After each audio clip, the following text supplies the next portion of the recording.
నమస్తే, welcome to signature studios. నేను మీ ఉపేందర్. ఈరోజు ఇంటర్వ్యూలో ఇక ఇంట్రడక్షన్ అవసరం లేని వ్యక్తి అని చెప్తాం మనందరం. Fire brand, Congress party fire brand corporation chairman అయినటువంటి కల్వ సుజాత అక్క ఉన్నారు. చాలా రోజుల తర్వాత మా అక్క మళ్ళీ మన స్టూడియోకి వచ్చింది. అనేక అంశాలు ఉన్నాయి దాదాపు ఈ 2 ఏళ్ల కాంగ్రెస్ పార్టీ పరిపాలన. ముందుగా అక్కను వెల్కమ్ చేద్దాం. అక్క నమస్కారం. అక్క నమస్తే అమ్మా. చాలా మాట్లాడేది ఉన్నదంటే ఒక గంట బుక్ చేస్తావా? ఎట్లున్నది అక్క? అంత బాగేనా? బాగున్నా, మీ అందరి దయ మా ప్రాప్తం అంతా బాగా. లాస్ట్ టైం సుజాత అక్క ఇంటర్వ్యూకి వచ్చినప్పుడు కేవలం ఒక కాంగ్రెస్ పార్టీ నాయకురాలుగా లేదు వచ్చి అయ్యో మరి నాకు గుర్తులేదు, కానీ నేనైతే గవర్నమెంట్ వచ్చినాక 2 సార్లు 3 సార్లు చేసిన మర్చిపోయినట్టు. ఎందుకో మీరు ముందు నడిచి మీ ఎమ్మటో 2 గన్మెన్లు నడిచి జరా నాకు ఇప్పుడు నిజమైన సుజాత అక్కను చూసినట్టు అనిపిస్తుంది. నేనైతే హ్యాపీ అక్క. ఎట్లా మీకెట్లుంది? హ్యాపీగా ఉంటాము, మనం కష్టపడ్డాము, వాటి కోసం పని చేసినాము. డెఫినెట్ గా మన హక్కు కదా. సరే, మీరు వాక్చాతుర్యానికి వస్తే బాగా మాట్లాడతారు అని రాష్ట్ర ప్రజలకు తెలుసు. నిజంగా కార్పొరేషన్ పదవితోటి సుఖంగా ఉన్నారా లేదంటే సాటిస్ఫైడ్ ఉన్నారా సుజాత అక్క? అంటే సుఖము సాటిస్ఫాక్షన్ రెండు అర్థం కాదు. అంటే ఉంటది కదా, అరే నేను చేసిన పోరాటానికి ఇదే ఈ పదవి ఎలిజిబుల్ టు సాలరా మనకి ఇంకా అట్లా ఎప్పుడు కూడా రాజకీయ నాయకులు ఎవరు కూడా అనుకోరు. మనం ఎమ్మెల్యే కావాలనుకున్నాం, వచ్చింది. అంటే ఇంకోటి ఏంటంటే నేను ఎప్పుడు కూడా కమ్యూనిటీకి ఒక నాయకురాలు కావాలి అని అనుకోలేదు. నేను ప్రజల మనిషిని. జనరల్ కార్పొరేషన్ అంటే వేరే ఉంటుండే, అందరితో ఉండేవాళ్ళము.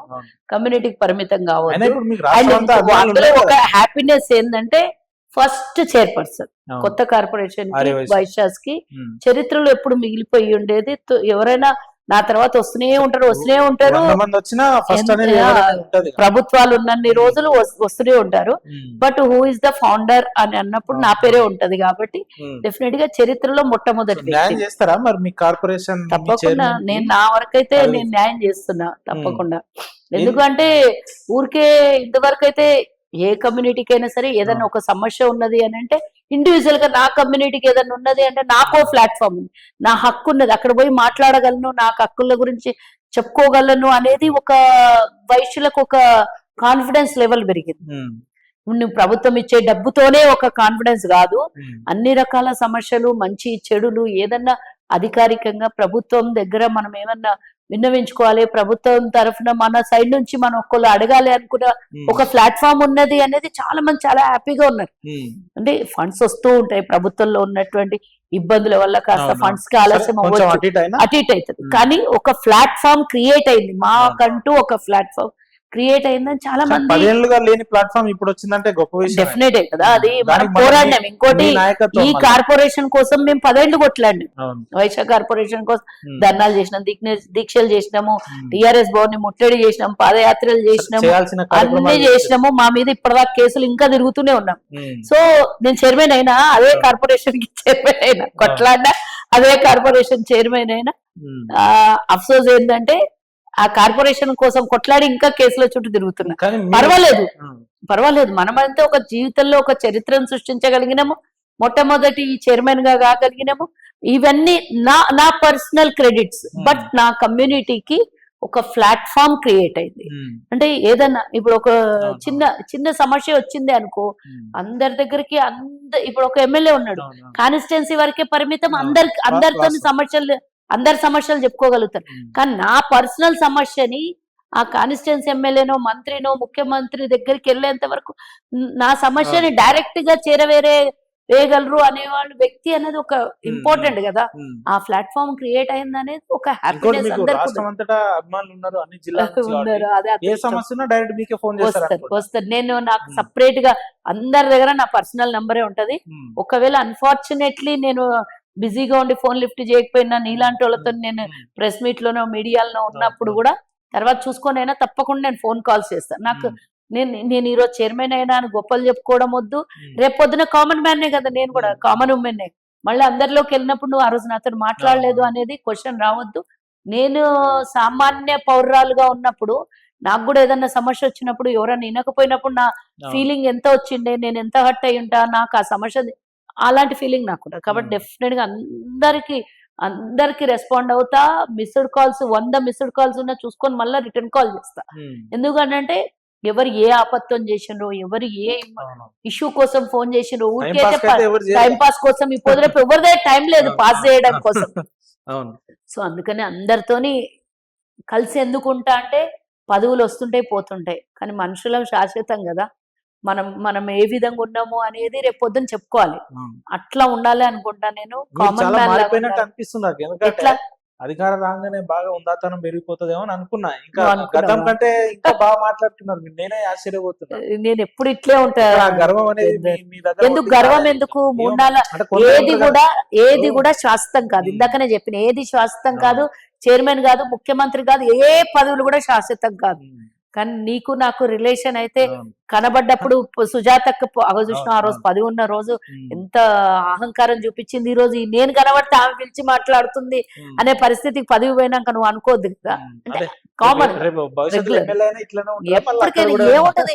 ఈ రోజు ఫస్ట్ టైం వస్తేనే నేను ఎగిరెగిరి పడలేదు. రేపు అవును. పొద్దున అలవాటు అయిపోయినాక వస్తే ఇంకెందుకు. ఇది ఒక ఎక్స్పీరియన్స్ అనుకుంటాను నేను లైఫ్ లోపల. Um. First experience. Direct MLA అయితే ఇంత నాకు ఎక్స్పీరియన్స్ వస్తుందని. ఈ రోజు నాకు ఎమ్మెల్యే అయితే ఒక కాన్స్టిట్యున్సీకి అది నా ఇంట్రెస్ట్, నా గోలు, అవును. నాకున్న ఫ్యూచర్ గోల్ కూడా. అంబిషన్ అది. ఆ. అది నా సొంత విషయం వేరే. కానీ ఈ రోజు నువ్వు అన్నట్టు రాష్ట్రం నలుమూలల నుంచి అవును. అవును. ప్రతి ఒక్క ఆర్యవైశ్యుడు నేను చైర్మన్ అయినా అనే ఫీలింగ్ వాళ్ళ లోపల కలుగుతుంది. అవును. ఎందుకంటే నా కమ్యూనిటీకి ఇన్నేళ్లకు స్వతంత్రం వచ్చినాక ఇన్నేళ్లకు ఒక కమ్యూనిటీకి ఒక కార్పొరేషన్ వచ్చింది అని వాళ్ళు వచ్చినప్పుడు నిజంగా ఎవ్వరు వచ్చినా కూడా నాతో హ్యాపీగా ఎంత సంతోషంగా మాట్లాడతారంటే, మేము ఇలా చూస్తున్నాం మేడం, నెక్స్ట్ మిమ్మల్ని ఎమ్మెల్యేగా చూడాలని వాళ్ళ ఆశీర్వాదం ఉంటుంది చూడు. అప్పుడు అది ఎంత ఫీలింగ్ అవును. వస్తుంది. ₹1 కోటి పెట్టినా అది కొనుక్కోలేనటువంటి ఆనందం అది. అవును. అవును. నువ్వు డబ్బులు ఇచ్చి ఆ నిమిషం కోసం ఏదైనా పని కావాలంటే ఏదైనా చేయించుకొని పోతావేమో, కానీ ఆ వాళ్ళు ఇచ్చే ఆశీర్వాదం కళ్ళల్లో కనబడుతుంటే ఉమ్. ఆనందం ఏ విధంగా ఉంటది. ఆ హ్యాపీనెస్ ని ఎవరితో షేర్ చేసుకోలేం, బట్ మనం ఆస్వాదించగలుగుతాం. కానీ మీ కార్పొరేషన్ లో ఒక మైనస్ ఏంటంటే అక్క, ఉమ్. ఇప్పుడు ఉన్న అన్ని చైర్మన్ల కంటే గతంలో చైర్మన్లు ఉన్న వాళ్ళు ఉన్నారు బీఆర్ఎస్ హయాంలో. ఇప్పుడు వచ్చిన వాళ్ళు ఏమో గతంలో అవినీతి జరిగింది అది ఇది అని అంటుండే. ఆ, కానీ మీ విషయంలో మీరే మొదటి చైర్మన్ ఆర్యవైశ్యకి. ఆ. దాంతో మీకు బీఆర్ఎస్ ని తిట్టడానికి అవకాశం లేదు కదా. ఎందుకు తిట్టడానికి? దానికి బీఆర్ఎస్ కి అంటే తిట్టడానికి మీ- కార్పొరేషన్ చైర్మన్ అయితే ఉమ్. తిట్టడంగా తప్పుల్ని వెలి చూపేయడానికి ఎప్పుడైనా మేము సిద్ధంగా. ఉమ్. నేను పార్టీలు ఉన్నా కదా. అవును. కార్పొరేషన్ చైర్మన్ ని కాదు, అవును. నేను కాంగ్రెస్ పార్టీ ముందు నాది, అవును. అవును. తర్వాత కార్పొరేషన్ చైర్మన్. చైర్మన్. డెఫినెట్ గా పార్టీ వాయిస్ వినిపించాలి కదా. ఉమ్. ఆ పార్టీ వాయిస్ కి నాకేమంటా ఉన్నారా? ఉంటది? కేసీఆర్ గారి పేరు గుర్తుందా? మర్చిపోయారు. ఎవరు జనాలైతే మర్చిపోయినట్టున్నారు. మీరు అంటున్నా. రాను కొన్ని రోజులు అయితే అందరు మర్చిపోతాం. ఎందుకక్క సింహం బయటికి వస్తది, గోడకి ఎలాడి తీసిన తుపాకీ సైలెంట్ ఉంది అని కేటీఆర్ గారు అంటున్నారుగా సీరియస్ గా. అరే మీరు అట్లా అంత కామెడీగా నవ్వుతారేమో. అట్లా కాదమ్మా, తండ్రిని అవమానిస్తున్న కేసీఆర్ ని చూస్తే నవ్వు వస్తుంది ఎందుకు నాకు. అవమానం ఏముంది? ఆయన నిజమే అంటుండట కదా. ప్రతిసారి అట్లా చెప్తున్నాడు, ఆయన వస్తలేడు కదా. ఉమ్. నేను చెప్పందే చెప్తున్నా అని ఆయన తిట్టుకుంటున్నట్టున్నాడు లోపల కూర్చొని. అక్క మీరు చెప్పండి, ఎందుకు వస్తలేడు అంటారు? కేసీఆర్ గారు బయటికి ఎందుకు వస్తలేడు? కేటీఆర్ ని అడగమ్మా. అన్నది ఇప్పుడు మీ రాజకీయ నేనేమనుకుంటున్నా అంటే, పరిజ్ఞానంలో. వాస్తవంగా ఒక పెద్ద ఆయన వయసులో వయసులో పెద్ద మనిషి. అండ్ ఇంకోటి ఏంటంటే 10 ఏళ్ళు తెలంగాణకి ముఖ్యమంత్రిగా చేసిండు. ఉమ్. ఏ గౌరవం ఆ గౌరవం ఇయ్యాలి. ఉమ్. ఆయన అన్యాయం చేసిండొచ్చు, తెలంగాణని ఏదైనా అప్రపాలు జరిగి ఉండొచ్చు. చేసిండొచ్చు. ఉమ్. అది పొలిటికల్ గా వేరే మాట్లాడినా కూడా మొదటి ముఖ్యమంత్రి తెలంగాణకి అవును. అవును. ఈ రోజు పిక్కు తింటున్నారు ఉమ్. కుటుంబ సభ్యులు. అట్లా ఇక అది తర్వాత చెప్తా. ఫస్ట్ నువ్వు ఉమ్. అడిగినావు కదా ఇది ఎందుకు రాకొచ్చిండు అని. అవును. ఒకటి నాకేమో ఆరోగ్యం బాగాలేదేమో అనిపిస్తుంది. ఉమ్. మేబీ అట్లా అనిపిస్తుంది. ఉమ్. ఒక్కొక్కరు ఒక్కోటి చెప్తారు. డయాలసిస్ చేసుకుంటున్నాడు, హాస్పిటల్ ఎక్కువ తిరుగుతున్నాడు, లేదా హాస్పిటల్ ఇంటికి తెప్పించుకుంటూ రకరకాలుగా చెప్తున్నారు. అవన్నీ గతంలో కూడా ఆయన క్యాన్సర్ ఉండే ఇక బతకడు ఇక చచ్చిపోతాడని రకరకాలు చెప్పిండ్రు. అదంతా ఏమన్నా కానీ 10 ఏళ్ళు అయితే అధికారంలో ఉన్నాడు. ఉమ్. బట్ నేను అనుకోవడం ఏంటంటే, ఒక్కరోజు నేను కేటీఆర్ బర్త్డే రోజు ఉమ్. కేటీఆర్ ఆశీర్వాదం తీసుకుంటున్నప్పుడు ఆయన విజువల్స్ చూసిన ఉమ్. మొత్తం వంగిపోయాడు కేటీఆర్. ఉమ్. చాతనైతలేదు, చాలా అతి కష్టం మీద ఆశీర్వాదం ఇచ్చినట్టు కనబడింది నాకు. ఉమ్. మరి అప్పుడే హెల్త్ బాగాలేదా, ఆయన ఇప్పుడు మంచి కంటిన్యూ దిల్దార్ ఉన్నాడు. కార్ డ్రైవింగ్ చేసుకుంటూ పోతుండు కదా, సోషల్ మీడియాలో అప్పుడప్పుడు చూస్తాం మనం. సొంతంగా కార్ డ్రైవింగ్ చేసుకుంటున్నాడు. అంటే పొలానికి పాత వీడియోలు వెళ్తున్నాడు. చూస్తున్నా. ఉమ్. నువ్వు కూడా బాగానే కామెడీ చేస్తావని అనిపోయింది నాకు. ఉమ్. కేసీఆర్ నేనైతే నాకు తెలిసినప్పటి నుంచి కేసీఆర్ ఉమ్. డ్రైవింగ్ సొంతంగా చేస్తాడని నేను చూడలేదు. మరి పాత కార్లు ఏమన్నా డ్రైవింగ్ చేసి ఉమ్. షెడ్కి ఏమైనా పాడైందని షెడ్కి తీసుకోబోతున్నాడు. ఇప్పుడు ఒకవైపు ఏమో 10 ఏళ్ళు నేనే ముఖ్యమంత్రి ఉంటా అని రేవంత్ అని చెప్తున్నాడు. ఇంకోవైపు ఏమో నెక్స్ట్ ఇంకో 2 ఏళ్లే గవర్నమెంట్ ఉండేది, తర్వాత మళ్ళీ కేసీఆర్ గారి ముఖ్యమంత్రి అని ఇటు హరీష్ రావు కేటీఆర్ గారు చెప్తున్నారు. 3 ఏళ్ళు అధికారంలో ఉండాల్సిన వాళ్ళు 2 ఏళ్లకే పోతుంది అంటారా? అంటే 1 ఇయర్ బిఫోరే వస్తుందని చెప్తున్నారు. మరి ఎట్లా 50 నెలలు అని చెప్తున్నాడు ఆయన. 50 నెలలు ఏమో చెప్తున్నాడు. 50-60 నెలలు ఉంటారా మొత్తానికి? ఏవో ఆయన చెప్తున్నాడు, ఆయన చెప్పిన అన్ని మంత్రాలకు చింతకాయలు రాలుతాయా? కేటీఆర్ చెప్పిన మాటలు తెలంగాణ ప్రజలు నమ్మే స్థితిలో ఉన్నారా? మొన్న బొక్కబోర్లో పడ్డప్పుడు చూసినాం కదా, అప్పుడు మస్తు ఎగిరిండు, ఇంత పొడవు ఎగిరిండు, ఇంత ఎగిరి దందని కింద పడిండు. జూబ్లీహిల్స్ ఎలక్షన్లలో చూడలేదా? అయిపోయింది 2 ఏళ్ల పరిపాలన చూసిండ్రు తెలంగాణ ప్రజలు. ఇప్పుడు మంచి లెసన్ చెప్తారు జూబ్లీహిల్స్ ప్రజలు అందరూ, ఒక పెద్ద లెసన్ చూపిస్తారు, అది చేస్తారు ఇది చేస్తారు అని చెప్పి. కేటీఆర్ అంశం పక్కన పెడితే, ఒక రాష్ట్ర ముఖ్యమంత్రి వారం రోజులు పైగా ఒక ఉప ఎన్నికకు వారం రోజులు ప్రచారానికి పోతాడు అక్క. ఎట్లా ఇలాంటి వాళ్ళు కూడా ఉండబట్టి ఎందుకు పోరాదు? అంటే పోరాదు అనే రూల్ ఏమన్నా ఉంది ఎక్కడన్నా? నాకు చెప్పాలి, రూల్ ఎక్కడన్నా ఉందా? రూల్ ఏం లేదు కానీ ఒక్క నియోజకవర్గం కోసం 119 నియోజకవర్గాలు వదిలే ఎందుకు 119 నియోజకవర్గాలు వదిలేయొద్దు కదా అనేది. ఎందుకు వదిలేసి రాష్ట్ర ప్రజలు ఏమైపోయినాయి, ఎందుకు వెళ్ళిపోయి అంటే పొద్దుగాల నుంచి రాత్రి వరకు జూబ్లీహిల్స్ లోనే ప్రచారం చేసిండా? నువ్వు చూసిండొచ్చు ఆ మధ్యలో జరిగినటువంటి ఎన్నో మీటింగ్లు, ఎన్నో రకరకాలుగా తెలంగాణ అభివృద్ధి కోసం రేవంత్ రెడ్డి గారు ఎంత మందితో డిస్కషన్ చేసి ఎంత మంది ఇచ్చిన వాళ్ళకి అడగాలి. అది ఎవరైనా ఇచ్చిన అంటారు కదా, కాంగ్రెస్ పార్టీ 500 కోట్లు ఖర్చు అనడం వేరే, నువ్వు చూసినట్లు 20,000 దొంగ ఓట్లు వేయించింది. డబ్బు మద్యం ఎన్ని వేల ఓట్లతో గెలిస్తే అన్ని వేల ఓట్లేనా? నేను అనుకుంటున్నా 2-3 లక్షల ఓట్లు కలిపినా అడుగుతావేమో అనుకున్నా నేను. ఇంకా అంతేనా? 2-3 లక్షల ఓట్లు కలిపి చెప్తున్నా. ఇప్పుడు వాళ్ళు చర్చ ఉంది కాబట్టి చెప్తున్నా. వాళ్ళ చర్చలు 20,000 దొంగ నేను ఒకటి ఏం చెప్తున్నా, గదే మిగిలింది ఇక వాళ్ళకు. గవి చెప్పుకోనికే మిగిలినాయి, ఏం లేవు ఇక మిగిలినాయి. చర్చ చేసుకోవడం ఏంది? కాంగ్రెస్ అవినీతి చేసింది, కాంగ్రెస్ 6 గ్యారెంటీలు అమలు చేయలేదు, 420 హామీలు, బాకీ కార్డులు, లేదా 20,000 ఓట్లు అన్నారు వాళ్ళు. కార్ కావాలన్నా బుల్డోజర్ కావాలన్నా అని కూడా అన్నారు. మరి గవి తప్పించి ఏం మాట్లాడగలరు? ఓన్లీ ఇవి చెప్పిండ్రు. కానీ మేము గతంలో ఈ అభివృద్ధి చేసినాము, దీనికి ఓటేయండి అని అడగలేదు. మేము గతంలో గివి చేసినాము, రేవంత్ రెడ్డి గివి వచ్చి చేస్తున్నాడు అంటలేదు. ఏడ చూసినా మా గ్యారంటీ కార్డులు పట్టుకొని తిరుగుతున్నారు. వాళ్ళ గవి తప్ప ఏం మిగలలేదు.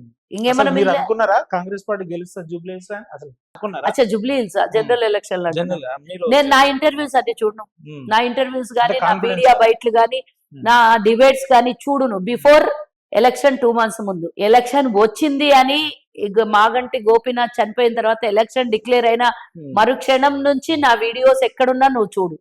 అంటే అంత కాన్ఫిడెన్స్ ఎట్లా? డెఫినెట్ గా కాన్ఫిడెన్స్ ఎట్లా అంటే ఎట్లా అని చెప్తారు. మేము చేసే ప్రభుత్వం నడిపిస్తున్న తీరు, ప్రజాపాలన తీరు, ప్రజలకు మా మీద ఉన్నటువంటి నమ్మకం మాకు గెలిపిస్తుంది. ఎవరో ఏదో గాడిది కూతలు కూర్చుండని, ఎవరో ఏదో పిచ్చివాగుడు 1,000,000 మంది మహిళల్ని కోటీశ్వరులు చేస్తాను. మరి కల్వ సుజాత గారు కూడా మహిళే కదా, మరి కోటీశ్వరరాలు అయిందా? నేను ఆల్రెడీ కోటీశ్వరరాలు లేదు.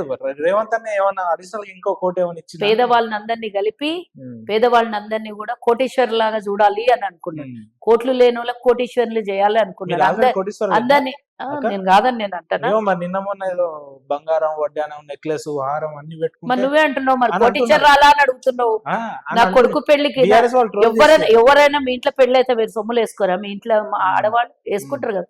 నా కొడుకు పెళ్లి ఫోటోలు తీసి అన్ని పెట్టుకుని వాళ్ళు వైరల్ మీరు నిన్న మొన్న సంపాదించింది కాదు అని వాళ్ళు పెడుతున్నారు కాబట్టి అట్లా కాదు. నీకు నా 20 ఏళ్ల కింద ఫోటోలు చూడు, అప్పుడంటే 20 ఏళ్ల కింద ఇంకా సోషల్ మీడియాలో 30 ఏళ్ల కింద చూడు, నా పెళ్లి ఫోటోలు చూడు, నా కొడుకులు పుట్టినప్పుడు చూడు, మా ఇంట్లో ఫంక్షన్లు అయినప్పుడు చూడు, నేను జనరల్ గా అకేషన్ కి వెళ్ళినప్పుడు చూడు, నా ఒంటి మీద నగలు ఉంటాయా లేదా, స్పెసిఫిక్ గా నా కొడుకుల పెళ్లి, 2 కొడుకుల పెళ్లి.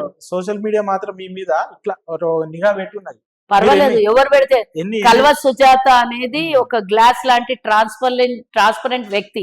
నువ్వు నిఘా నన్నా పెట్టుకో, సిబిఐ నన్నా పెట్టుకో, సిఐడి నన్నా పెట్టుకో, అంటే డబ్బులు వృధా. వాళ్ళు కూడా వచ్చిపోయి చూసి ట్రాన్స్పరెంట్ గా చూసి ఏదన్నా ఇచ్చిపోవాల్సి వస్తుంది. ఎందుకంటున్నా అంటే ఎంతసేపు కల్వ సుజాత హెలికాప్టర్ ఎక్కింది, హెలికాప్టర్ ఏమన్నా కొన్నాను ఎక్కడికి? కేసీఆర్ కొన్నట్ల వాళ్ళు బ్యూటీ పార్లర్ పెట్టుకొని బుర్జు ఖలీఫాల ఫ్లాట్ కొనుక్కొని సొంత ఎయిర్ప్లేన్లు కొనుక్కున్నారు వాళ్ళు. నేనేమన్నా సొంత ఎయిర్ప్లేన్ లో తిరిగిందా? అధికారికంగా నేను ఒక చైర్మన్. నేను ఆ ఊర్లో కార్యక్రమం అయితే చీఫ్ గెస్టుల్ని, మంత్రుల్ని నేను తీసుకొని పోయినా తప్ప. ఎమ్మెల్యేలు కాదు, మంత్రులు, 2 మంత్రులను తీసుకొని బర్త్డే కాదు, ఆ రోజు అభివృద్ధి కార్యక్రమాలు 600 కోట్ల రూపాయలు. ఆ రోజు బర్త్డే ఉంది, మీ అభిమానులు కేక్ కట్ చేయించారు. దాంట్లో ఏం తప్పేమున్నది? తప్ప. ఇప్పుడు నువ్వు ఒక బర్త్డే ఉన్నది, నీ అభిమానులు సెలబ్రేషన్ చేస్తా అంటే మీదికి చెప్పవేమో, కానీ లోపల ఆనందం ఉంటదా ఉండదా? బర్త్డేకి వచ్చినా నేను చెప్పలేదు. అభివృద్ధి కార్యక్రమాలను ఆ రోజు తాండూరులో శిలా పలకాలు, రోడ్లు రోడ్లు గాని, ఇండస్ట్రీ పార్క్ గాని, ఎవ్రీథింగ్ గాని అక్కడ అభివృద్ధి కార్యక్రమాల్లో పాల్గొన్న మంత్రులందరినీ ఏం చేసిండ్రో ఆ రోజు డేట్ తీసి ఆ రోజు నువ్వు వీడియోలు కూడా చూసుకో. ఇగో నేను కల్వ సుజాత సొమ్ములు వేసుకుంది అంటే రేవంత్ రెడ్డి ఇచ్చింది. రేవంత్ రెడ్డి గవర్నమెంట్ అధికారంలోకి వచ్చినాక సొమ్ములు నింపుకుంది అనే మాట ఎంత నిజమో, నేను హెలికాప్టర్ లో పోయి బర్త్డే సెలబ్రేషన్ చేయడం అదే నిజం. మీకు కొంచెం కోపం రావచ్చు కానీ నిజంగా పర్వాలేదు. ఏమన్నా కార్పొరేషన్ చైర్మన్ అయినాక ఏమన్నా సంపాదించుకురాగో 20 కోట్లు 50 కోట్లు అట్లా పర్వాలేదు. ఆధారం అట్లా ఏమన్నా సంపాదించుకున్నారు? నువ్వు ఆధారాలు ఉంటే తీయొచ్చు కదా. అట్లా కాదక్క, లేదు నువ్వు నన్ను అడిగే కన్నా సోషల్ మీడియా మీద నేను ఒకటి చెప్తున్నా, ఏమన్నా పెట్టమని చెప్పిన వాళ్ళకి రిపోర్ట్ తెచ్చి నీకు ఏమన్నా నెక్స్ట్ డిబేట్ లో కూర్చున్నాను. మీరు సంపాదించుకున్నారు అని చెప్పట్లేదు, అట్లా ఏమైనా సంపాదించుకున్నారా, అవకాశాలు వచ్చినాయని అంటున్నా. నా కుటుంబం వ్యాపార కుటుంబం. ఫస్ట్ నుంచి సంపాదించింది, ముందు సంపాదించింది, మొన్న సంపాదించింది, వెనకడికి సంపాదించింది, 100 సంవత్సరాల కింద సంపాదించింది, నిన్నటి దాకా సంపాదించింది, రేపు కూడా సంపాదిస్తుంది, అధికారం అయిపోయినాక సంపాదిస్తుంది, అందరు సంపాదిస్తారు. నాకు 3 కొడుకులు, సంపాదించే కొడుకులు ఉన్నారు, భర్త ఉన్నాడు, అందరు సంపాదిస్తారు, వ్యాపారాలు చేసుకుంటారు. మీరు రాజకీయాలు చేస్తున్నారు? నేను రాజకీయం చేస్తానంటే ఎప్పటి నుంచో చేస్తా, కొత్తగా చేస్తున్నా. మొదటి నుంచే కానీ చెప్తున్నా. నేను కూడా వ్యాపారం చేస్తుంటే, కైండ్ ఇన్ఫర్మేషన్ నేను కూడా ఫుల్ బిజినెస్ చేస్తుంటే. నేను ఫుల్ టైం పొలిటీషియన్ అయిన తర్వాత పిల్లలు పెద్దగా అయిపోయినాక చెప్పేసి నేను ఇప్పుడు ఫుల్ టైం పాలిటిక్స్ చేస్తున్నాను. నా క్వశ్చన్ ఏంటంటే, మంత్రులకు ఎమ్మెల్యేలను వదిలేసి ఎందుకు కల్వ సుజాత గారే టార్గెట్ అయ్యారు వాళ్ళకు? నేను ప్రశ్నిస్తా కదా గట్టిగా, నేను అధికార ప్రతినిధిని కదా, నేను ప్రశ్నిస్తే నా గురించే మాట్లాడతాను. మీరు మాట్లాడినన్ని వాళ్ళ మైండ్ లో పెట్టుకున్నట్టు ఉండని, ఇప్పుడు పెట్టుకోగాని ఇంకో 100 ఏళ్ళు పెట్టుకోమని. నేను మాట్లాడిన మాటల కన్నా ఇన్స్పైర్ అయ్యి తప్పును తెలుసుకొని సరిదిద్దుకుంటే పర్వాలేదు. దాన్ని వ్యతిరేకిస్తాము అని అంటే ఇంకా వాళ్ళని ఇంకా ప్రజలు ఆల్రెడీ బొందబెట్టి ఇంకా పూర్తిగా బొందబెడతారు. వాళ్ళు తప్పును తెలుసుకోకుండా తప్పులేదు ఇద్దాము అనుకుంటే ప్రజలు బొందబెడతారు వాళ్ళని ఇంకా. ఇప్పుడు ఆల్రెడీ లోకల్ బాడీ ఎన్నికలు అయిపోయినాయి, ఎమ్మెల్సీ ఎన్నికలు అయిపోయినాయి, మళ్ళా ఆ తర్వాత పార్లమెంట్ ఎన్నికలు అయిపోయినాయి, ఒక బై ఎలక్షన్ అయిపోయింది, రేపో మాపో ఎల్లుండి అయితే గ్రామ పంచాయతీ ఎన్నికలు అయిపోతాయి. ఇంద్రమ్మ చీర వచ్చిందా? కట్టుకున్నారా? కట్టుకోమన్నాడు రేవంత్ అన్న. నేను కొనుక్కుందామంటే నేను హైదరాబాద్ ఉన్నా, నాకు రేషన్ లేదు. నేను కట్టుకుంటా, నిన్ననే చెప్పిన రేపు కట్టుకోవాలి అనుకున్నా, రేపు కట్టుకోవాలి అనుకున్నా కానీ చీర నాకు ఊర్లో అయితే గ్రామీణ ప్రాంతాలలో ఇచ్చారు కదా, ఇంకా ఈడ సిటీలో ఇయ్యలేదు. చాలా మంది మహిళలకు రాలేదు, మున్సిపాలిటీలలో మహిళా సంఘంలో సభ్యత్వం ఉన్న వాళ్ళకి ఎలక్షన్ కోడ్ వచ్చింది కదా, ఆపేసారు కదా. వాళ్ళలాగా సందులలో పోయి పంచే రకం అది కాదు కదా, అఫీషియల్ గా ఇచ్చినప్పుడు ఇచ్చినాము, ఎలక్షన్ కోడ్ వచ్చింది, ఆగింది. మళ్ళీ తర్వాత ఇస్తారు కదా, బరాబర్ 20 రోజుల తర్వాత ఇస్తారు. ఎందుకు 17 తారీఖు తర్వాత ఇచ్చుడే ఉంటది. కలగన్నారా సర్పంచ్ ఎన్నికలు ఉండవేమో అనుకున్నారు కానీ మరి మొత్తానికి పెట్టి. నేను నా గురించి కాదు, మీరు ఏమనుకుంటారో అది చెప్పాలి. నేను ఏమనుకుంటున్నానో నీకు అనవసరం, నీకేం కావాలో అది అడుగు. ప్రశ్న మేము కలగన్నామా కాదు, మేము పెట్టాలనుకున్నామా పెట్టినాం. అభిమానులు మాకుండరక సుజాత అక్కకు ఉన్నారు, ఆమె ఏమనుకుంటుంది అనేది మీ ప్రేక్షకులు. నేను కలగన్నావా ఎన్నికలు పెడతావా అని అంటే నేను కలగనలే కాదు, కళను నిజం చేస్తున్నాను నా ప్రభుత్వం. ఏమేమి నిజాలు అయినాయో ఇప్పటి వరకు ఇచ్చిన నువ్వు అడుగు నేను చెప్తా, నువ్వు అడుగు నేను చెప్తా, ఏవి కాలేదు ఏవి అంటే ఒక్క ఉచిత బస్ తప్ప ఇంకేమైనా అయింది? నువ్వు ఇది వరకు కూడా డిబేట్ లో ఇది వరకు కూడా నీకు నాకు ఆయన ఇంటర్వ్యూలా ఉచిత బస్ తప్ప ఏమి ఇచ్చడం అని అడిగితే ఇంత పొడుగా చెప్పినాను. దాని తర్వాత ఇంకా పెరిగినాయి. ఇప్పుడు చెప్పమని చెప్తా, అన్ని చెప్పమని చెప్తా. పెరిగినాయి అయితే చాలా తక్కువనే ఉన్నాయి కాక, ఏమీ లేదు, అన్ని పెరుగుతూనే ఉన్నాయి. ప్రపంచ స్థాయిలో 4th సిటీని చేయబోతుంది మా ప్రభుత్వం. ఎవరు కూడా కలగనని ప్రపంచాన్ని చూపించబోతున్నాం మేము. కలగన ఇట్లుంటది అని సినిమాలలో చూపించే ప్రపంచాన్ని కూడా మేము ఒరిజినల్ గా 2047 ఏం సినిమా అనుకుంటున్నా? షూటింగ్ అయిపోయినాక సెట్ తీసి మడత పెట్టండి.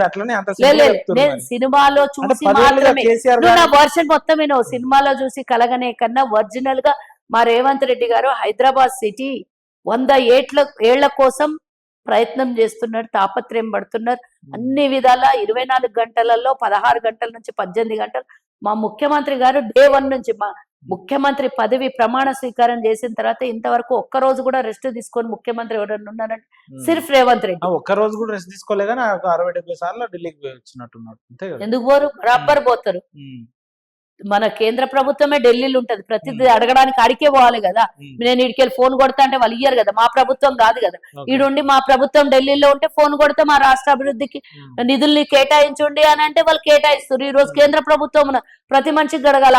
అమ్మనే అన్నం అడిగితే గానీ అన్నం పెట్టది, అందులో అపోజిషన్ పార్టీ ఉంది, అది మేము అడిగితే ఇస్తారు. మా నిధులు మాకు ఏమంటే చక్కగా ఇస్తలేరు, దినాం పోయి కలవాల్సి వస్తుంది, అడగాల్సి వస్తుంది. ఈ రోజు కూడా పోయిండు. ఇక్కడ ఇంత ఎన్నికలు జరుగుతున్నా రేపు 8-9వ తారీఖున పెద్ద ఎత్తున కార్యక్రమాలు ప్రపంచ దేశాలు ఇక్కడికి రావాలని పిలుపునిచ్చి వరల్డ్ సమ్మిట్ పెడుతున్నారు. 2 రోజులు పెద్ద కార్యక్రమాలు, దానికి ఇన్విటేషన్ ప్రధానమంత్రికి ఇవ్వడానికి పోయినరు, కేంద్ర మంత్రులకు ఇవ్వడానికి పోయినరు. అట్ ద సేమ్ టైం 100 కిలోమీటర్ల రేడియస్ లో మేము మెట్రో రైలు చేయబోతున్నాము. ఇక్కడి నుంచి పోర్టుకి కూడా, బందర్ పోర్టుకు కూడా రైల్వే లేన్, రోడ్డు, రైల్వే లేను అన్ని కలపాలి అని ప్రభుత్వానికి విన్నవిస్తున్నాం. ఇన్ని రకాలుగా డెవలప్మెంట్, మేము ఫ్యూచర్ సిటీ, ఫ్యూచర్ కలగని తెలంగాణను అభివృద్ధి చేయాలని మా ముఖ్యమంత్రి గారు కలలు కానీ ఆ కళని నెరవేరుస్తుంటే ఏం చేసిండు అన్ను అడుగుతావు. ఇంత పొడుగా చెప్పమని అంటే నేను ఆ డేటా నీకు పంపిస్తే దాని తర్వాత అందులో యాడ్ చేసి నా ఇంటర్వ్యూ తర్వాత యాడ్ చేసి పెట్టు.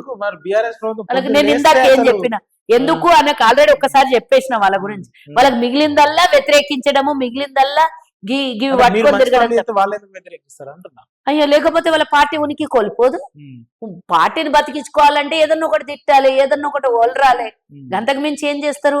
నిజంగా మేము గతంలో అధికారంలో ఉన్నప్పుడు మేము ఎన్నడన్నా, నువ్వు నిజంగా చెప్పు ఉపేందర్, మేము ఎన్నడన్నా ఇంకొక 2 నెలల్లో ప్రభుత్వం కూలిపోతుంది, ఇంకో 2 ఏళ్లలో అన్నమా మేము ఎన్నడన్నా? వాళ్ళు డే 1 నుంచి మా ప్రభుత్వం ఏర్పడిన వారం రోజుల నుంచి మొదలు పెట్టినారు. అంటే వాళ్ళకు అధికార దాహం తప్పించి వాస్తవాల్లోకి రారు. మమ్మల్ని ఓడగొట్టిండ్రు జనాలు. వాళ్ళకి 5 ఏళ్లకు మ్యాండేట్ ఇచ్చిండ్రు, మేము ఎట్లా ప్రభుత్వాన్ని కూల్చేస్తాము అనేది. వాళ్ళు వాస్తవాలకు రాకుండా ఎంతసేపు కూల్చేయాలి, అధికారంలో ఉండాలి, దోసుకోవాలనే కళ తప్పించి వేరేది ఉన్నదా వాళ్ళకి? కవిత గారు ఇస్తున్నట్టు మీరేనా?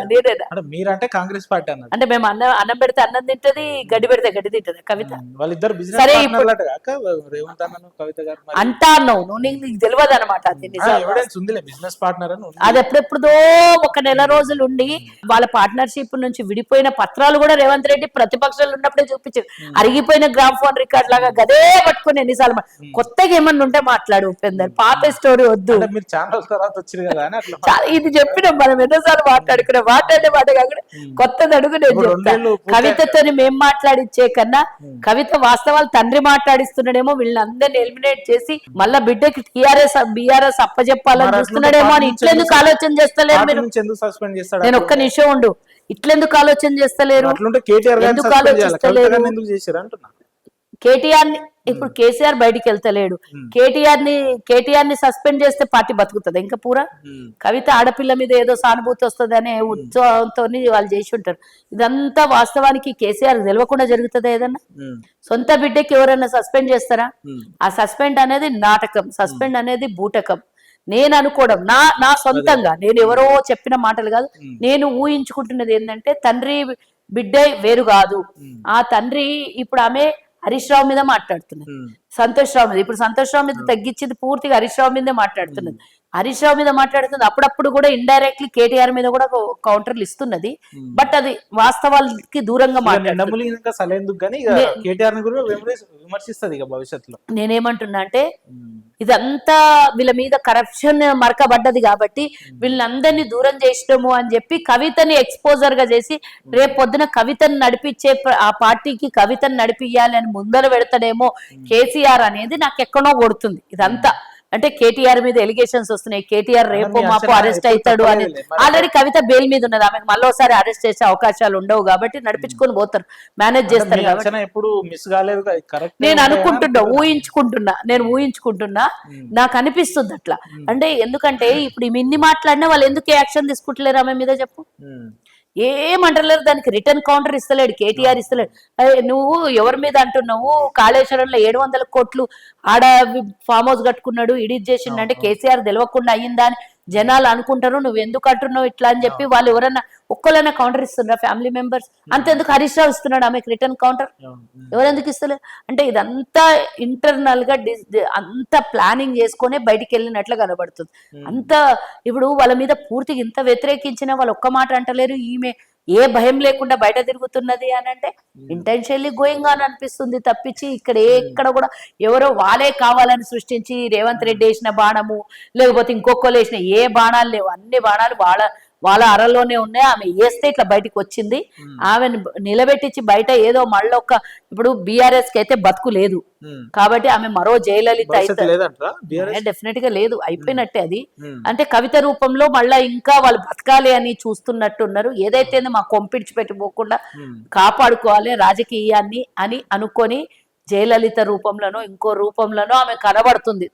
అంటే జయలలిత లాగా బయటికి వచ్చి నేను మరో జయలలిత అయితా, మరో ముఖ్య ఆల్టర్నేట్ గా అయితా అని ఇవన్నీ నాకు అనిపించేది ఏంటంటే ఇదంతా ప్రీ ప్లాన్డ్ గేమ్ లో పార్ట్ అనుకుంటున్నాను నేను. లేకపోతే అంత ఓపెన్ అయ్యి ఎవరన్నా ఇప్పుడు ఎవరన్నా నీయాసుంటే జర్నలిస్ట్ అడగరా? నువ్వు అంటే అడగకపోవచ్చు, ధైర్యం చేయకపోవచ్చు, కానీ అడగరా ఎవరన్నా? నాలాంటిది నన్నే జర్నలిస్ట్ గా కూర్చోబెడితే కవిత ముంగల అమ్మ ఎన్ని మాట్లాడుతున్నావు కదా, మీ నాయన కనుసందలు లేకుండా మీ నాయన ముఖ్యమంత్రి ఉంటే అంటే ఎవడన్నా ఎంతన్నా మోసం చేసుకొని తెలంగాణ ప్రజల డబ్బు కాబట్టి. ఈ ప్రశ్న ఏమంటే ఆమె ఏమంటదంటే అప్పుడు కేసీఆర్ గారిని మొత్తం మభ్య పెట్టిరు, అంత మోసం మభ్య పడేటంత కేసీఆర్ ఉండను ఏడన్నా. అంటే కేసీఆర్ దాకా పోకపోయేది ఆ సంతోష్ రావు ఆ గేట్ అంటే వాళ్ళ పైసలు కావు, తెలంగాణ పైసలు కాబట్టి అన్ని తెలిసినా కాముగా కూర్చున్నారా? కవిత వాళ్ళ నాయనని మభ్య పెట్టారు. అప్పుడు కవితకు తెలుసు అంటుంది కదా, నాకు అన్ని తెలుసు ఆయన కాముగా ఉన్నా అంటుంది. అంటే అన్ని తెలుసు కదా, మరి మీ నాయనకి ఇంటర్వ్యూ ఇవ్వాలి, నువ్వు డైరెక్ట్ గా వచ్చి మీడియాతోనన్నా మాట్లాడే, పబ్లిక్ ముంగలన్నా పెట్టాలి కదా. మీ సొమ్ము కాదు ప్రజల సొమ్ము కాబట్టి ఎంతైనా అంత దోపిడీ చేసుకొని పోమన్నదా? నన్ను ముంగలు కూర్చోబెడితే నేను అడుగుతా, నేను నీ ప్లేస్ లో కూర్చోండి ఇక్కడ కవిత కూర్చోండి సమర్థిస్తున్నారు మీరు. సమర్థిస్తలేను, నేను అడుగుతా కవిత నేను అడిగేదా? నేను ఇప్పుడు ఎవరికి అడుగుతా అంటున్నా? నువ్వు అడగవేమో, భయపడతావేమో. నేను ఆగు, నేను జర్నలిస్ట్ కవిత, నేను కవిత కూర్చొని జర్నలిస్ట్ నీ ప్లేస్ లో నేను కూర్చుంటే కవితకి ఇవన్నీ అడుగుతా. అవకాశం వస్తే ఎందుకు అడుగు? మాట్లాడే ప్రయత్నం చేసి నాకేం పని, నిన్నేడ ఫంక్షన్ లో కలిసింది, కో ఇన్సిడెంట్ అది. బట్టి గారి ఫంక్షన్ లో కలిసినట్టుంది. లేదు మా నవ్వులేదు ఎవరితో, మా ఫాలోవర్స్ ఫంక్షన్ కి వస్తే కలిసింది. ఆమె పక్కకి నిలబెట్టించుకొని మరీ ఫోటో దిగింది. మాట్లాడిరా ఇద్దరు? ఆమెతో నాకేం పరిచయం మాట్లాడడానికి? ఆమె గతంలో ఎన్నిసార్లు తిట్టిందా ఆమె, నేనెవరో కూడా తెలియనట్టున్నది. ఆమెకి పక్కన నిలబెట్టుకొని గతంలో మస్తు సార్లు కౌంటర్ చేసినాం కదా ఆమెకి. మొత్తానికి 10 నియోజకవర్గాలు ఉప ఎన్నికలు రాబోతున్నాయట, మరి సిద్ధంగా ఉన్నారా మీరు మీ పార్టీ? జూబ్లీహిల్స్ లో సిద్ధంగా ఉన్నప్పుడు ఏడైనా సిద్ధంగా ఉంటాం కదా. ఖైరతాబాద్ అని చెప్పి అక్కడ ఇక్కడ అది కోర్టులో ఉన్న ఇష్యూని నేను మాట్లాడదలుచుకోలేదు. ఒకవేళ డెసిషన్ అదే వచ్చింది అనుకో, డెఫినెట్ గా ఎక్కడ ఎలక్షన్ జరిగినా మేము రెడీగా ఉన్నాం, గెలుస్తాం. అక్కడ కూడా 100-150 కోట్లు రెడీగా ఉన్నాయన్నమాట. నేనేమంటున్నా, ఈడ పెట్టిండ్రు అని నువ్వు నిరూపించి ఆడ మాట్లాడు. అవాస్తవాల్ని మాట్లాడితే నేను దానికి ఆన్సర్ ఇవ్వదలుచుకోలేదు. నిరూపించాలంటే నేను సగం ముస్లిం కావాలి అంటే అర్థం కాలేదు. మరి నిరూపించిందే ఎవరో మాట్లాడిన మాటలు అన్నాడు సెట్ అవుతుంది. అంటే జనాలు రెడీగా ఉన్నారు కదా మీకు ఓట్లు వేయడానికి, మీరు కూడా హ్యాపీగా ఉన్నారా? జూబ్లీహిల్స్ ఎలక్షన్లప్పుడు గిట్లే అన్నారు, 2 ఏళ్ల పరిపాలన వ్యతిరేకంగా ఉన్నది, అస్సలు గెలవరు, వాళ్ళదేమో రౌడీ ఫ్యామిలీ, గూండాల ఫ్యామిలీ, ఇక్కడ సానుభూతి, లేడీ సానుభూతి, ఇన్ని చెప్పిండ్రు. ఏం జరిగింది? మా మీద మాకు ఫుల్ కాన్ఫిడెన్స్ ఉండే గెలుస్తామని. కానీ ముఖ్యమంత్రి మీటింగ్ లకు జనాలే వస్తలేరు కాక, నిన్న చర్లలో రాలేదు, నిన్న కొత్తగూడెంలో రాలేదు, ఎందుకు జనాలు ఎందుకు వస్తలేరు? ముఖ్యమంత్రి నేను విజువల్స్ తీసి చూపించాలి. మీ సాక్షాత్ మీ మంత్రి వాకిట్ శ్రీహరి గారే జనాలు రావాలి, ఇట్లా మనం రిసీవ్ చేసుకోవడం కరెక్ట్ కాదు, రాలేదు జనాలు, ఎవరు రాలేదు, నాకు బాధ. నేను చూపిస్తాను. మంత్రి గారు మాట్లాడుతున్నారు, ఆ విజువల్ నేను కూడా చూపిస్తా. పెద్దగా ముఖ్యమంత్రి గారిని మనం పెద్దగా రిసీవ్ చేసుకోలేదు, మన ప్రాంతం నుంచి జనాలు రాలేదు, నాకు బాధ అవుతుంది అని అన్నాడు. మరి ఎట్లా చూస్తారు? నీకు నేను చూపిస్తాను. కోపం వస్తున్నట్టుంది. నాకెందుకు కోపం వస్తుంది? నాకు కోపాలు తాపాలు ఉండవు, ఏమున్నా కూడా డైరెక్ట్ అటాకే ఉంటది. మరి చూస్తావా విజువల్స్? చూపిస్తా అంటే చూపిస్తా, నీకు టైం ఓపిక ఉంటే చూపిస్తా. అంటే ఏ వీడియోలా, గ్రాఫిక్సా, ఎట్లా? అట్లా కాదక్క, మంత్రి గారు మాట్లాడుతున్నారు. కాంగ్రెస్ అంటే గ్రాఫిక్ ఉండదు. ఇప్పుడు మంత్రి గారు మాట్లాడిన దానికి చెప్పరాదండి, మీకు వినిపించాలా? ఎట్లా ఆడియన్స్ కి చూపించండి. ఇగో నిన్న కొత్తగూడెం అంతా పిల్లల్ని తీసుకొచ్చిరా అని అంటున్నారు. మరి ఏందది? చిన్న పిల్లల్ని తీసుకొచ్చి పెట్టిరా? నువ్వు జర కళ్ళకు అద్దాలు పెట్టుకొని చూస్తావా, లేకపోతే భూత అద్దాలు పెట్టుకొని? పిల్లలు వెనకాల ఉన్నట్టున్నారు మరి. ఊహించుకో. వస్తురా అక్క, నిజంగా చెప్పండి, అంటే జనాలు బానే వస్తున్నారా? ఎట్లా? నీకే తెలియాలి కదా. నేను ఇక రుచి చూడడం కోసమో లేకపోతే ఉడికిందా అని చూడడం కోసం ఒకటే గింజ చూపిస్తారు, అన్ని మెతుకు చూపియరు కదా. జర నాకు ఇదేందో మీరే చదివి వినిపిస్తే బాగుంటది అక్క. సరే, అది ఆ ఫోటోలు ఎక్కడిది, ఆ మ్యాటర్ తెలుగు స్క్రైబ్ ఎవరిది? తెలుగు స్క్రైబ్ లో తీసి నమ్మి దాని గురించి. ఇప్పుడు అందులో ఉన్న ఫోటోలు అయితే ముఖ్యమంత్రి గారి స్పీచ్ ఉందా లేదా, ఆడ జనాలు కూర్చున్న వాళ్ళు ఎవరు, చిన్న పిల్లలు కూర్చున్నారు. సరే, అది ఏ స్క్రైబ్ అనేది పక్కన పెట్టండి. నేను అడిగేదానికి ఆన్సర్, ముఖ్యమంత్రి మీటింగ్ లో ఓట్లు. నేను ఇప్పుడు భద్రాద్రి కొత్తగూడెందే చూపించిన కదా, వాళ్ళు తెలుగు స్క్రైబ్ వాళ్ళు పెట్టి నువ్వు ఏదన్నా చూపించి నాకు చూపిస్తే, మరి నేను చూపించిన దానికి నీకు వాస్తవాలు నీకు నమ్మటట్లా, లేకపోతే చిన్న పిల్లలు పెద్ద పిల్లలు నేను నీకు చూపిస్తే కదమ్మా, నువ్వు ఇట్లా నాకు వాళ్ళు తెలుగు స్క్రైబ్ వాళ్ళు పెట్టిన దానికి నువ్వు చిన్న పిల్లలు ఉన్నారా లేదా ముఖ్యమంత్రి గారి మీటింగ్ కి అంటే దాని అర్థం ఏంది? వాళ్ళంతా చిన్నపిల్లలే కదా, గట్టిగా చూడండి మరి ఏ మళ్ళీ ప్రోగ్రామ్ ఇది? ఆ? ఏ ప్రోగ్రామ్ ఇది? ముఖ్యమంత్రి గారు చూడు జర చూడు, ఎన్నిసార్లు ఇది చూడు, ఈడ తెల్ల కుర్చీలు, ఈడ ఎర్ర కుర్చీ, బ్లూ కుర్చీలు. ఉమ్. నువ్వు ఏది పడితే అది చూపించి ఆ? ఆ, ఏది పడితే ఆ చూడిగో ఆ కుర్చీలు ఈ కుర్చీలు కలర్ చూడు నువ్వు ఒకసారి. అంటే నువ్వు అదే అది వేరే ముందుంది వెనక్కుంది అంతే కదా. అట్లా అట్లా మీ భాషలో ఏదైతే అది కరెక్ట్లే. నువ్వు ఎట్లా అనుకుంటే అట్లా. చిన్నపిల్లలకి ఎవరన్నా తీసుకొని వస్తారా సభలకి? నాకు చెప్పు నువ్వు. ఉమ్. వాళ్ళకి గతంలో అలవాటు అయిపోయింది కదా, స్కూల్ టీచర్లని స్కూల్ బస్సుల్ని వాడుకునే అలవాటు అయిపోయింది ప్రచారాలకి, అందరు అదే అనుకుంటారు. ఉమ్. దండిగా ఇది జనాలు ఇక్కడ వస్తున్నారు. ఇక్కడ జనాలు నువ్వు చూస్తున్నావు, స్కూల్ పిల్లలు కనబడుతుర్రా నీకు? ఇది కొత్తగూడెంది, ఇది నేను వీడియో, ఇది it's not a visual, it's not a pic. Photo. జనాలు బానే ఉన్నట్టు ఉన్నారు మరి, కొంతవరకు కనిపిస్తున్నారు. ఉన్నట్టున్నారా? ఉన్నారు. ఉమ్. అది ఏంటో తీసుకు ఆ కుర్చీలు కలర్ చూస్తే నీకు తెలుస్తలేదా? ముంగల తెల్ల కుర్చీలు ఉంటే ఎట్లా, వెనక ఎర్ర ఇది నీలివి అయితే ఎట్లా, నాకు అర్థం కాలేదు. 7,000 అన్న తీసుకొని వచ్చి ఆ పిచ్చి నా కొడుకులు, పనికి మాలిన కొడుకులు, ఎత్తి ఖరాబ్ అయ్యే కొడుకులు ఏవి పడితే విజువల్ పెట్టి అది చూపించి మాకు దాన్ని ప్రధాన ప్రతిపక్ష నాయకులను అట్లా తిడితే ఎట్లా సుజాత గారు? తెలుగు స్క్రైబ్ పెట్టినోనికి అడుగుతున్నాను. మనకి తెలివి ఉండాలి, బుద్ధి జ్ఞానం ఉండాలి అంటున్నాను. పిల్లల్ని మీటింగ్ లో తీసుకొని వస్తారా? ఎవరన్నా తీసుకొని వస్తారా? తీసుకొచ్చింది కదా, అందుకే మాట్లాడుతున్నా. నువ్వు నాకు చెప్పు, తీసుకొని వస్తారా అని అడిగిన. ఆడు పెట్టడం వేరే, తీసుకొని రావడం ఒరిజినల్ గా చూసి వీడియోలు తీసి చూసుకొచ్చిన వాళ్ళు చెప్పాలి. అంటే వాళ్ళు ఏం చెప్తారు అంటే, ముఖ్యమంత్రి ప్రజాదరణ తగ్గిపోయింది, ఊర్లలో ఎమ్మెల్యేలను తరిమి కొడుతున్నారు, మీటింగ్ లకు జనాలు రాక చిన్న పిల్లల్ని తీసుకొస్తున్నారు. అసెంబ్లీ ఎన్నికలలో 100 అన్నారు, పోల్రా పడ్డారు. పార్లమెంట్ ఎన్నికలలో మేమే ఛాలెంజ్ చేసాం, గుడుసున్న వస్తుంది మీకు అని. మేము అన్నది నిజమైంది. తర్వాత ఎమ్మెల్సీ ఎన్నికలకు పోటీ చేయడానికి అభ్యర్థే లేడు. జూబ్లీ హిల్స్ లా అడ్డము పొడువు ఎగిరి ఎగిరి కింద పడ్డారు. ఇక నాకు దాని గురించి తప్ప వేరే సబ్జెక్ట్ మాట్లాడి ఇక అయిపోయింది కాదు, ముగిసిపోయిన చరిత్ర. సబ్జెక్ట్ ఉంటదా అంటే ఉంటదా కాదు, ఆ సబ్జెక్ట్ వేరే సబ్జెక్ట్ మాట్లాడట్టున్నా. అంటే బీఆర్ఎస్ పార్టీ లేనిది మీకు కాంగ్రెస్ కి సబ్జెక్ట్ ఉంటదా అని? అంటే ఎందుకుండదు? అంటే పొద్దున్న లేస్తే కేసీఆర్ తిడితే తప్ప వేరే మేము తిడుతున్నాము? నువ్వే చెప్తున్నావు వాళ్ళు తిడుతున్నారు మిమ్మల్ని. మేము తిడతలేము. వాళ్ళు తిట్టినప్పుడు మేము ఆన్సర్ ఇవ్వకపోతే ఏమన్నా మేమేం మరీ అంత చోటలంగా ఆడబడుతున్నామా? ఆన్సర్ ఇవ్వాలి కదా. నువ్వు అన్నావు ఇప్పుడు పిల్లల చూపించినావు, దానికి నేను విజువల్ చూపించి కౌంటర్ ఇవ్వాలి కదా. ఇవ్వాలా వద్దా? మంచిగా అధికారంకి వచ్చారు, రిలాక్స్ అవ్వచ్చు కదా. ఇప్పుడు కూడా మేమెందుకు రిలాక్స్ అవ్వలేదు? కౌంటర్ ఎన్కౌంటర్ మళ్ళీ ఇవేనా మంచి రిలాక్స్? అంటే ఇప్పుడు వాళ్ళు కౌంటర్ ఇస్తే మేము ఎన్కౌంటర్ చేయాలి. రాజభోగాలు, పంచభాక్ష పరమండాలు, ప్రోటోకాల్, గన్మెన్లు, ఎక్కడ పోయిన పైసలు ఇవన్నీ ఉంటాయి కదా, ఎంజాయ్ చేయొచ్చు కాక అధికారం. ఎందుకు ప్రజలు అందుకోసం కూర్చోబెట్టిండ్రా మనల్ని అధికారులు? అప్పటికన్నా ఇప్పుడు ఇంకెక్కువ కష్టపడాలి. అప్పటికన్నా ఇంకెక్కువ పబ్లిక్ రిలేషన్ పెంచుకోవాలి. 1.5 year. అప్పటికన్నా ఇప్పుడు ఇంకా ప్రజలతో ఎంత ఎదిగితే అంత ఒదిగి ఉండాలి. అంతేగాని అహంకారం చూపిస్తే 4 ఏళ్లలో బొంద పెడతారు. 1.5 year లో మీ కార్పొరేషన్ సంబంధించి ఎన్ని సమస్యలు వచ్చినా, ఎన్ని పరిష్కరించారు, ఎన్ని ప్రయత్నాలు చేశారు? చాలా ఉంటాయి, అవన్నీ నంబర్ ఆఫ్ చెప్పడానికి, లెక్కలు చెప్పడానికి. ఎన్నో సమస్యలు, ఎన్నో మంది. కమ్యూనిటీకి ఉపయోగపడేది ఒక 2-3 చెప్పండి. ఏమేం చేశారు? అన్ని వైశ్యుల కోసం ఏం చేశారు? ఎంతవరకు బడ్జెట్ కేటాయించారు? బడ్జెట్ ఇవ్వలేదు. ముండమోషణ రాష్ట్రం చేసిండు కదా, డబ్బులు లేకుండా చేసిండు. ఇప్పుడు 2 ఏళ్ల వరకు 25 crores అనౌన్స్ చేసి రిలీజ్ చేయలేదు. And at the same time ఈరోజు ప్రభుత్వ పథకాలు కమ్యూనిటీకి ఎవడు నీడ్ పూర్ ఉన్నారో వాళ్ళకి అందేటట్టుగా ప్రతి నియోజకవర్గం ఇన్ఛార్జుల్ని పెట్టి అక్కడ ఉన్న సమస్యల్ని పరిష్కారం చేయడం కోసం వాళ్ళు అక్కడ ఉన్న లోకల్ లీడర్లతో కలిసి ఏ సమస్య ఉన్నా, మా వైశ్యస్ జనరల్ గా బయటికి పోయి సమస్యను చెప్పుకోవాలన్న ఎవరి దగ్గరకన్నా పోవాలన్నా భయపడతారు. కొంచెం నామోషి, మనకెందుకని కాదు, కొంత నామోషి, కొంత భయస్తులు. సో మేము అక్కడ ఇన్ఛార్జీలను పెట్టడమే కాకుండా ఇక్కడైతే మన డోర్స్ ఎప్పుడు ఓపెన్ వచ్చి సమస్యలు చెప్పుకోవడానికి. ఎవరు ఇబ్బంది పెట్టినా వాళ్ళ సమస్యలు దేవాలయాలకి స్థలాలను ఇప్పించుకుంటూ, కమ్యూనిటీ హాల్స్ కి గవర్నమెంట్ స్థలాలను ఇప్పించుకుంటూ, అండ్ ఇప్పటివరకు 2,000 మందికి రేషన్ కార్డు లేని వాళ్ళకు కొత్త రేషన్ కార్డులను ఇప్పించుకుంటూ, ఇందిరమ్మ ఇండ్లను ఇప్పించుకుంటూ, ప్రభుత్వ పథకాలలో వాళ్ళని కూడా భాగస్వాములు చేయాలి కదా.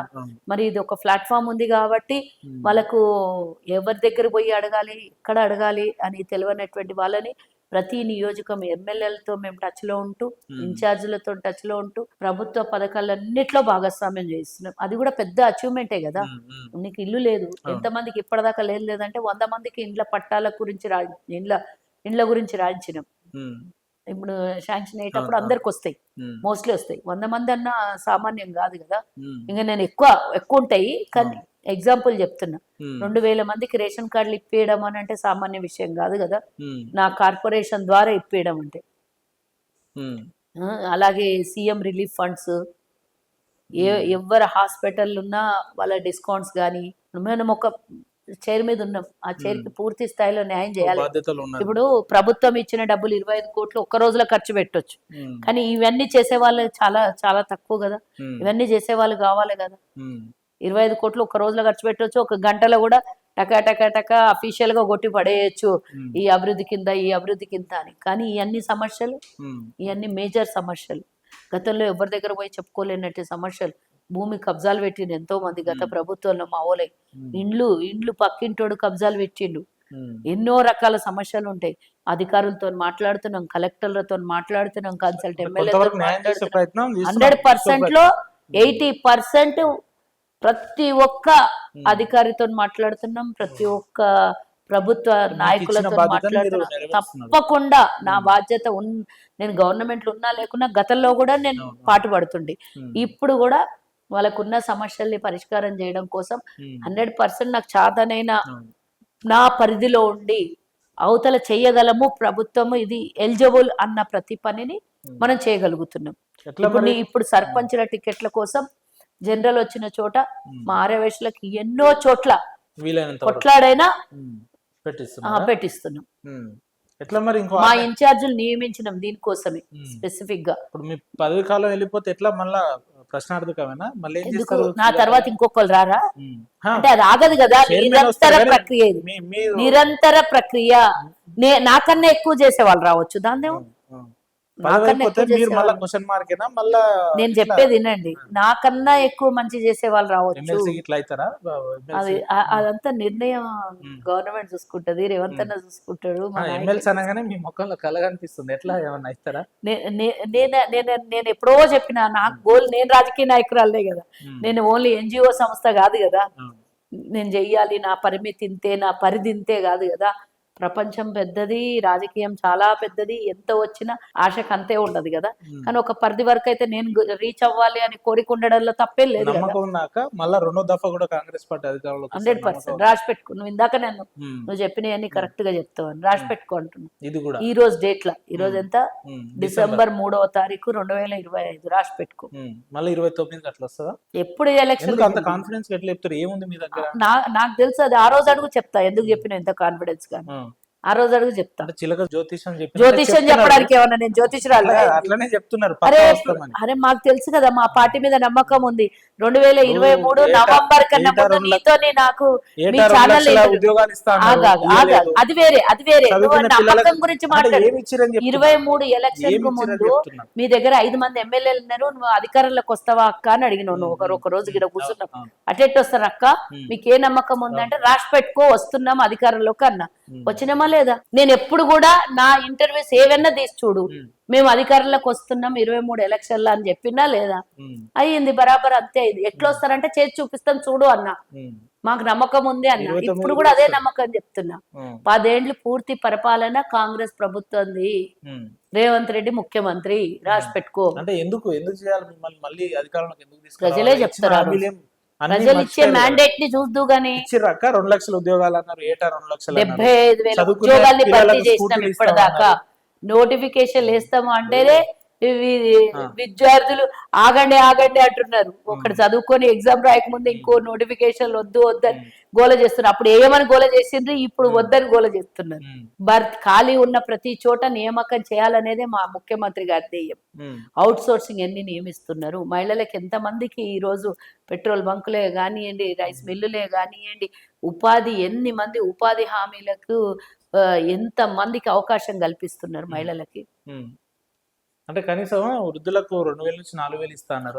అది 2 కాదు కదా, మేము చేసిన అంతకన్నా అది అన్నారు. చదువుకునే పిల్లలకు స్కూటీలు ఇస్తా అన్నారు, మహిళలకు 2,500 ఇస్తా అన్నారు. అన్ని గుర్తున్నాయి. ఒక ఉచిత బస్ ఇచ్చి మిగతా అని మర్చిపోతే ఎట్లాక 2 ఏళ్ళు అయింది. ఇప్పుడు ఏం చేసిరంటే మళ్ళా అధికారంకి వస్తామని మీకు కూడా అధికార దాహం పెరిగినట్టుంది. అంటే ఇచ్చిన హామీలు నువ్వు ఉచిత బస్ ఇచ్చిండ్రు, ఉచిత బస్ ఒకటే ఇచ్చిండ్రు అని అంటారు. లిస్ట్ చెప్పమంటావా? లిస్ట్ చెప్పమంటావా? ఇచ్చినవి చెప్పు. ఏది 500 గ్యాస్ ఇచ్చిర్రు, 5 కిలోలు తగ్గిచ్చిర్రు, చెప్పండి. మేము తగ్గిస్తాం, ఆ, మేము చెప్పండి. తీసేస్తాం గ్యాస్. గతంలో గ్యాస్ వెయిట్ అంటే ఉండేదే 13.5 కేజీలు, వాళ్ళకి 5 కిలోలు తగ్గిస్తాం. క్షేత్రస్థాయిలో ఏ పరిస్థితి ఉందో అది మాట్లాడితే బెటర్. ఇప్పుడు కెమెరాలు కూర్చొని ఏసీలు పెట్టుకొని మనం కూడా మాట్లాడుతాం. ఏంది క్షేత్ర స్థాయిలో అంటే కింది గ్యాస్ స్థాయిలో 500కి ఇస్తలేమా? కానీ వెయిట్ తగ్గించిరక్క. ఎవరు? మేమా? 5 కిలోలు తగ్గించి మేమా? అధికారులు ఉంది మీరే. అసలు ఏం మాట్లాడుతావు? అధికారులు గ్యాస్ ఎక్కడి నుంచి వస్తది? అధికారులు ఉంది. గ్యాస్ సిలిండర్ ఏడు నుంచి వస్తాయి? పైసలు కట్టేది మీకే అవన్నీ కదా. కాదు, ఏడు నుంచి వస్తాయి? ఏడు నుంచి చెప్పండి, వస్తుంది ఏడు నుంచి గ్యాస్? ఏడు నుంచి వస్తుంది? ఆ. ఒకవేళ మేము 5 కిలోలు తగ్గించింటే బీజేపీ వాళ్ళు రోడ్ల మీద కూర్చొని గుడ్డలు చెప్పుకుంటుర్రు ఇప్పటిదాకా. అర్రే చెప్పేదానికి కొంచెము కరెక్ట్ మనం అనాలిసిస్ చేస్తే కరెక్ట్ గా ఉండాలి. అది అనాలిసిస్. 24 నెలలు అయింది. నెలకు 2500 చొప్పున వేసుకున్నా దాదాపు మీకు ఇప్పుడు ఎన్ని రావాలి పైసలు? మరి మహిళలకు 2500 ఇస్తున్నారు. ఏ అక్క? ఇస్తాం, ఆలస్యం అయింది కానీ ఇస్తాం. నువ్వు అన్నట్లు ఇస్తాం. మర్చిపోలేదు, ఇస్తాం. డెఫినెట్ గా ఇస్తాం. ఉమ్. నేను చెప్తే నువ్వు లిస్ట్ ఊకుకే బస్సు ఉచిత బస్సు ఒకటే అని అంటున్నా. 500 రూపాయలు గ్యాస్ ఇస్తున్నాం, 200 యూనిట్ల కరెంట్ ఫ్రీ ఇస్తున్నాం. ఇప్పటిదాకా 13 లక్షలకు పైగా కొత్త రేషన్ కార్డులు ఇచ్చినాం, సన్న బియ్యం ఇచ్చినాం, రైతులకు 500 రూపాయలు బోనస్ ఇచ్చినాం, 21,000 కోట్ల రూపాయలు రైతు రుణమాఫీ చేసినాం. ఈ రోజు వరకు పండించిన ప్రతి బట్టేందుకు చేసిన పనులు చెప్పడానికి బట్టే అవసరమా నాకు? నిద్రలో లేపినే చెప్తాను నేను అన్ని. సన్న బియ్యం పండించిన 3 లక్షల మెట్రిక్ టన్నుల వడ్లని కొన్నాం. ఇప్పటిదాకా కేసీఆర్ వరేస్తే ఉరి అంటే మేము పండించిన ప్రతి గింజ ప్రభుత్వం కొని వారం రోజుల లోపల వాళ్ళ అకౌంట్లలో డబ్బుల్ని కూడా జమ చేస్తున్నాం. ఈరోజు 1 కోటి మంది మహిళల కోటీశ్వరులు చెయ్యాలి అని వడ్డీ లేని రుణాలను వాళ్ళకి ఇస్తూ ఈరోజు వాళ్ళ కళని సాకారం చేస్తుంది మా ప్రభుత్వం. 4th సిటీ అని, స్పోర్ట్స్ యూనివర్సిటీ అని, ప్రతి ఇంటిగ్రేటెడ్ విద్యాలయాలు కట్టాలని ప్రతి ఒక్క నియోజకవర్గంలో 200 కోట్ల రూపాయలతోని 25 ఎకరాలలో ఇంటిగ్రేటెడ్ విద్యాలయాన్ని కడుతున్నాం. ఈ రోజు ఆగు, ఇంటిగ్రేటెడ్ అయింది ఒకటే రోజులో అయిపోతుందా? మీరు చెప్పాలి. నడు అన్ని మా నియోజకవర్గం నడు చూపిస్తా. కన్స్ట్రక్షన్ స్టార్ట్ అయిందో లేదో చూపిస్తున్నాడు. కనీసం ల్యాండ్ అక్విజిషన్ చేసిరా? భూమి తీసుకున్నారా? కట్టడం స్టార్ట్ అయిందో లేదో చూపిస్తాను. నువ్వు అక్వైజేషన్ దాకా పోయినావు.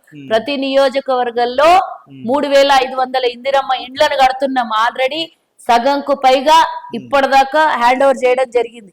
ఈ అన్ని మర్చిపోతే ఎట్లా? వాళ్ళ హయాంలో 10 ఏళ్ళు ఉంటే 30,000 డబుల్ బెడ్రూమ్ 6 లక్షల కోట్ల అప్పు చేసిండు, 6 లక్షల కోట్ల అప్పు చేసిన అన్నారు 2 నెలల్లో. 8 లక్షల కోట్లు నువ్వు ఆరేడంటున్నావు. మీరు సరే మీ ఉద్దేశంలో 8 కానీ 2 నెలలు మీరు కాంగ్రెస్ పార్టీ చేయలేదా అప్పు అంటుంది? ఆదరితులు చేసిన అప్పు కట్టడానికే 1,50,000 కోట్లు. అప్పు కట్టడానికి అప్పు చేస్తారు. మరి మేమేం ఏడికెళ్ళి తేవాలి? కేసీఆర్ ఉన్నప్పుడు ఎట్లా కట్టి మీరు ఎట్లా అప్పు చేస్తారు? కేసీఆర్ వడ్డీలు కట్టినాడు, తెచ్చుకుంటా పోయిండు. అప్పులు వడ్డీలు జమ చేసుకుంటా పోయిండు అన్ని మా ప్రాడాలు.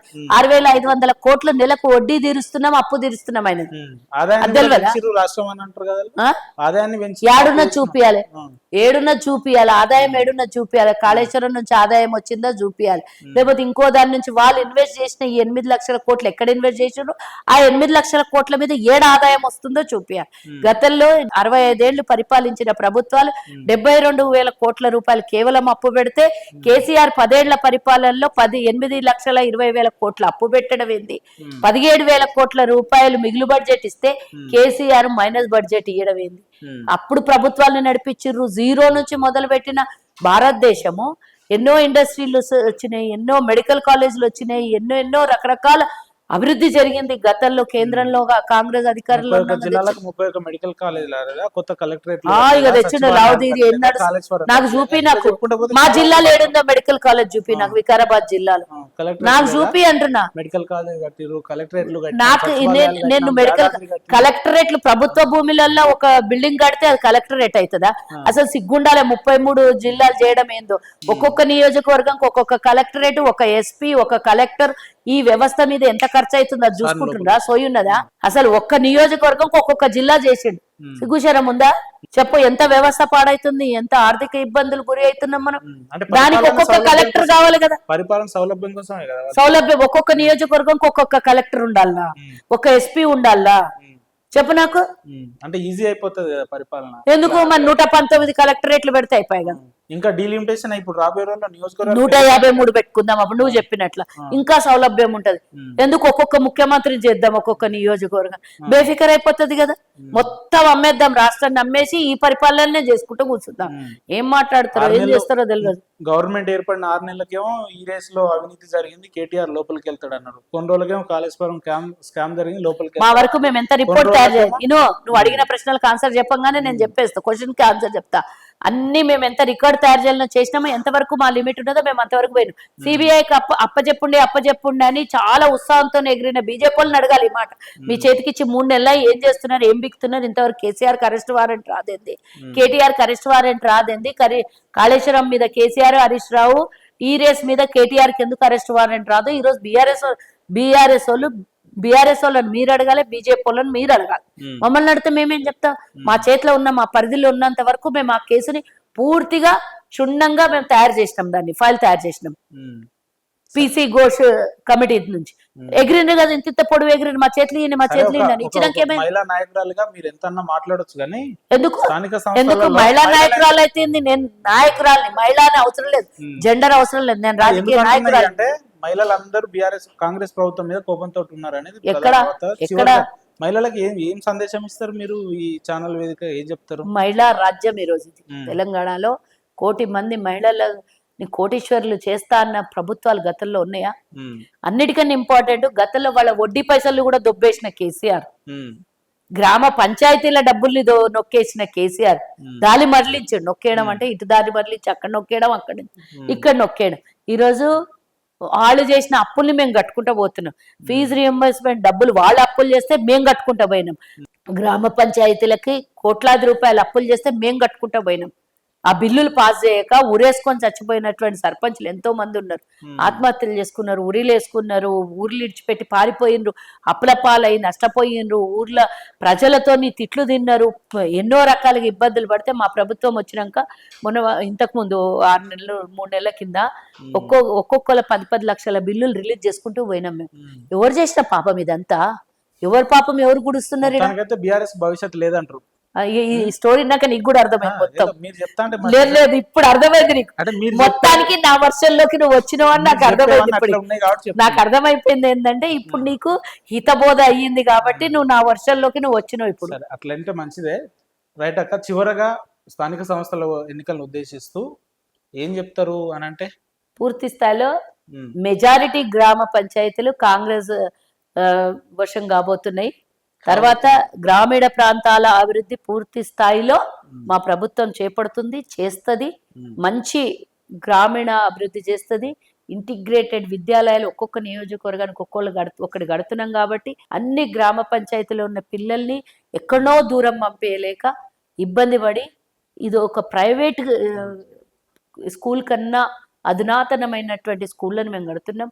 పిల్లలకే కానీ పెద్దలకే కానీ అన్ని రకాల పౌరులకి సౌలభ్యంగా ఉంటే పాలన మేము చేస్తాము. కొంత ఆలస్యం అయిండొచ్చు కానీ ఇచ్చేది పక్కా మీకు ఇచ్చినటువంటి హామీల్ని ఇప్పటికే ఎంతో ఆదా చేస్తున్నాం. ఉచిత బస్సు వల్ల 2-3 వేల రూపాయలని, 200 యూనిట్ల కరెంటు వల్ల ఒక 700-800 రూపాయలని, రకరకాలుగా అన్ని ఒక 5-6 వేల రూపాయలని నెలకు మిగిలిస్తున్నాం మేము ఒక గృహిణికి. సో స్థానికులకే ఓట్లు వేయాలంటారు కాంగ్రెస్ పార్టీ? బరాబర్ వేయాలి, వేస్తారు మరి, వేస్తారు కూడా. Thank you.